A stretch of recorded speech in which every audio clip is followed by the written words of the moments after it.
সামনে বাজেট, এই বাজেটের আগে অন্তর্বর্তীকালীন সরকার যেভাবে ঋণ করে রেখে গেছেন, এইখানে রাষ্ট্র পরিচালনা করা অত্যন্ত দুঃসাধ্য ব্যাপার।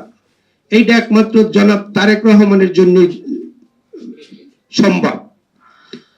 একটা কথা আরো মনে রাখা উচিত যে এই বাংলাদেশের বর্তমান প্রধানমন্ত্রী, আমি মনে করি উনি আন্তর্জাতিক মানের, কারণ 17 বছর লন্ডনে ছিল, ওখানের উন্নয়ন দেখেছে, মানুষের জীবনযাত্রা দেখেছে, যাতায়াত দেখেছে, সমস্ত কিছু ওনার নখদর্পণে আছে। কিছুদিন আগে আমার পাশে দুদু ভাই, উনি চায়না ঘুরে আসছেন, ওটা উনিই বলবেন। আমারও বিভিন্ন দেশে ঘোরার সৌভাগ্য হয়েছে, দেখেছি যে রাষ্ট্রের স্বায়ত্তশাসক যেখানে রাষ্ট্র তাকে সময় দেয় রাষ্ট্র পরিচালনার জন্য, রাষ্ট্র ওই সরকারকে, সেখানে উন্নয়ন নির্ধারিত হবে এবং যে উন্নয়ন হবে জনগণের জন্য। আমি প্রত্যাশা করি এই দৌলতদিয়া, কাজিরহাট এবং পাটুরিয়া যে ব্রিজটা ইতিমধ্যেই সরকারের ভিতরে আলোচনা হয়েছে, যে ওয়াই লেটারে আমরা কিভাবে এটা করা যায়, এটা কিন্তু যে বাজেট বা যে ধরনের সক্ষমতা দরকার সেটা এই বাজেটের পরে আমি মনে করি আজকের যে প্রধানমন্ত্রী উনি শুরু করবেন, প্রকাশ্যে বলবেন।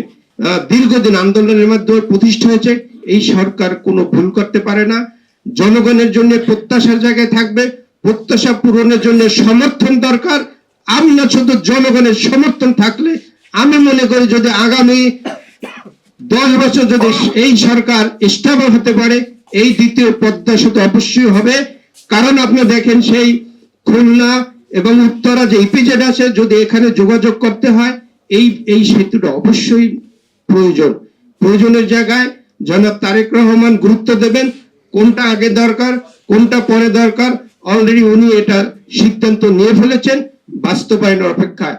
আপনারা শুধু সমর্থন জুগিয়ে দেন, আগামীতে যেন কোনোভাবে এই বাংলাদেশে কোনো ফ্যাসিস্ট, কোন ধরনের ফ্যাসিজম, কোন ধরনের যে এই রাষ্ট্রকে কোনো পার্শ্ববর্তীদের জন্য দখল না করতে পারে।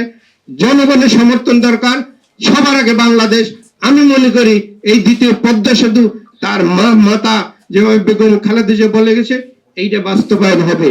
আজকে যারা এই বাস্তবায়ন কমিটি এখানে আয়োজন করছেন, আমি সকলকে ধন্যবাদ জানাই। সরকারের প্রতি সমর্থন থাকুন, বাংলাদেশ গড়ুন, বাংলাদেশের প্রতি যে অগত যে দেশপ্রেম সেটা আপনারা যথাযথভাবে প্রচার করুন। আশা করি এই দ্বিতীয় সেতু বাস্তবায়ন হবে।